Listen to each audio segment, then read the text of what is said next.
Nama saya Sinta, seorang bidan yang baru saja dipindahkan ke sebuah puskesmas kecil di desa di Jawa Barat. Sudah 5 tahun saya menjalani profesi ini, dan saya sudah terbiasa dengan suasana kerja malam. Namun, puskesmas baru ini berbeda.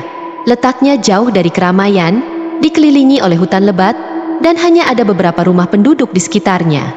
Malam pertama saya dinas, suasana terasa sangat sunyi. Hanya ada satu perawat yang bertugas bersama saya. Namanya Nia, gadis muda yang ramah tapi tampak selalu gelisah. "Kak, hati-hati kalau jaga malam di sini." "Ya," katanya dengan suara pelan. Saya hanya tersenyum dan menganggapnya sebagai candaan untuk mencairkan suasana. Puskesmas itu cukup besar, tapi sepi pasien. Hanya ada satu pasien malam itu, seorang ibu muda yang akan melahirkan. Saya memeriksanya, semuanya tampak normal. Nia membantu saya menyiapkan peralatan persalinan. Namun, saat kami sedang sibuk, tiba-tiba terdengar suara ketukan pelan di pintu depan. Saya dan Nia saling bertukar pandang. "Siapa yang datang malam-malam begini?" gumam saya. Tanpa menunggu jawaban, saya berjalan ke arah pintu, tapi tak ada siapa-siapa di sana. Saya melihat keluar, hanya kegelapan yang menyambut. Saya kembali ke dalam dengan perasaan sedikit tidak nyaman. Ketika saya kembali ke ruang persalinan, pasien terlihat gelisah. "Ada apa, Bu?" tanya saya. Ibu muda itu menatap saya dengan mata ketakutan. Saya melihat seorang wanita di ujung ruangan, Bu Bidan. Dia menatap saya dengan wajah sedih. Saya merasa bulu kuduk merinding. "Tidak ada siapa-siapa, Bu. Mungkin ibu hanya berhalusinasi karena rasa sakit," jawab saya, mencoba menenangkan. Tapi di dalam hati, saya merasa ada sesuatu yang tidak beres. Waktu berjalan lambat. Bayi itu akhirnya lahir dengan selamat, tapi suasana tetap mencekam. Saya menyuruh Nia untuk menjaga ibu dan bayinya, sementara saya membereskan peralatan. Saat sedang mencuci tangan di wastafel, saya merasakan ada yang memperhatikan saya. Saya melihat ke cermin di depan wastafel dan hampir berteriak. Di belakang saya, ada bayangan samar seorang wanita dengan perut besar, tampak seperti sedang hamil. Wajahnya pucat dengan mata yang cekung. Saya berbalik cepat, tapi bayangan itu menghilang seketika. Malam itu menjadi semakin aneh.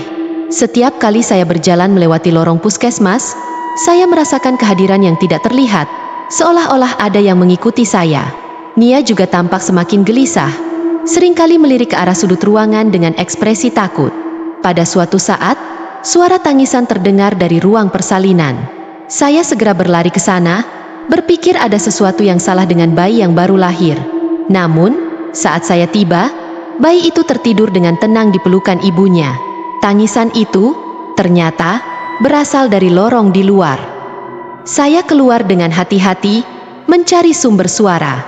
Tangisan itu semakin jelas, terdengar seperti suara seorang wanita yang sedang kesakitan. Saya mengikuti suara itu hingga ke ruang tunggu, tapi ruangan itu kosong. Merasa bingung, saya kembali ke ruang persalinan.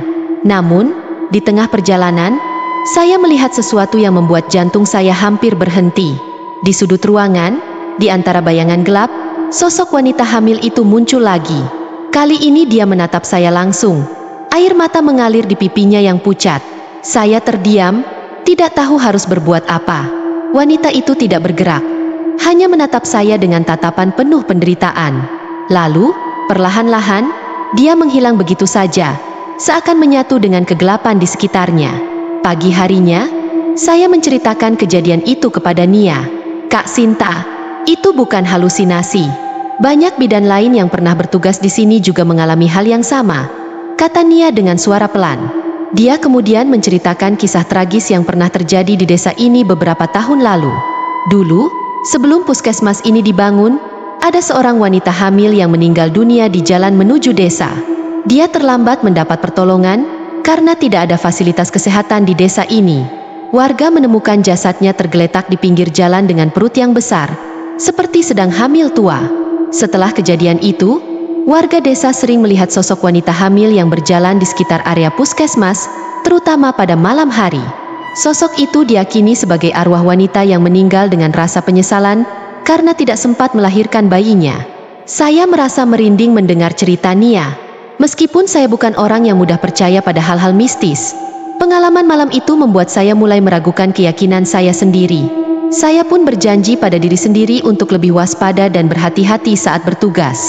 Malam berikutnya, saya kembali bertugas. Suasana puskesmas terasa lebih mencekam dari biasanya. Angin malam yang dingin menerpa wajah saya saat saya membuka jendela untuk sedikit menghirup udara segar. Namun, tiba-tiba jendela itu tertutup sendiri dengan keras, seakan ada yang mendorongnya dari luar. Saya merasa ada yang tidak beres. Saya menutup jendela itu rapat-rapat dan berusaha mengabaikan perasaan takut yang mulai merayapi. Malam itu, tak ada pasien yang datang, hanya sunyi yang semakin menekan. Tengah malam, saya terbangun dari tidur karena mendengar suara langkah kaki yang berat dari lorong. Saya pikir itu Nia, tapi saat saya keluar, lorong itu kosong. Langkah kaki itu berhenti tepat di depan saya, meskipun tidak ada siapapun di sana. Jantung saya berdegup kencang. Saya kembali ke ruang tidur dan mencoba menenangkan diri, tapi pikiran saya terus berputar tentang sosok wanita hamil itu. Apakah dia akan kembali lagi malam ini? Benar saja, sekitar pukul 3 pagi, saat saya sedang mencoba tidur, terdengar suara pintu yang terbuka perlahan. Saya menoleh dan melihat pintu ruang persalinan terbuka sedikit, meskipun saya yakin sudah menutupnya rapat tadi malam. Dengan hati-hati, saya mendekati pintu itu. Saat saya membuka lebih lebar, saya melihat sosok wanita hamil itu lagi. Dia berdiri di ujung ruangan dengan ekspresi penuh penderitaan. Kali ini, dia tampak lebih jelas daripada sebelumnya. "Tolong aku." Suara itu terdengar lirih, hampir seperti bisikan.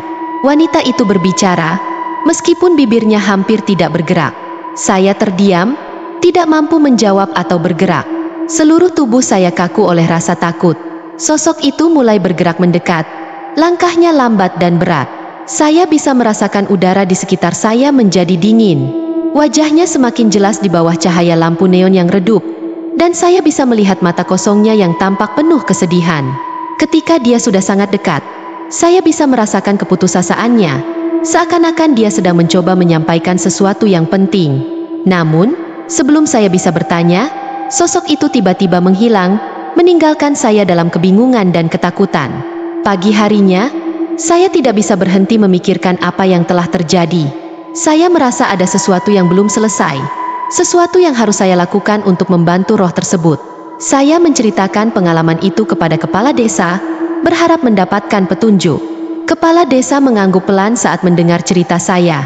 Dia berkata bahwa banyak warga yang percaya bahwa arwah wanita itu tidak akan tenang sampai dia mendapatkan ketenangan untuk dirinya dan anaknya yang belum sempat dilahirkan. Saya kemudian memutuskan untuk mengadakan doa bersama dengan warga desa di puskesmas. Kami berdoa untuk arwah wanita itu, berharap dia bisa menemukan kedamaian. Meskipun suasana malam itu tetap mencekam, tidak ada gangguan apapun selama doa berlangsung. Setelah doa bersama itu, saya tidak pernah lagi melihat sosok wanita hamil tersebut. Puskesmas kembali tenang, meskipun ada saat-saat ketika saya masih merasakan kehadirannya. Mungkin dia sudah menemukan kedamaian, atau mungkin dia masih mengawasi dari kejauhan, tetapi satu hal yang pasti, saya tidak akan pernah melupakan malam-malam penuh teror di puskesmas.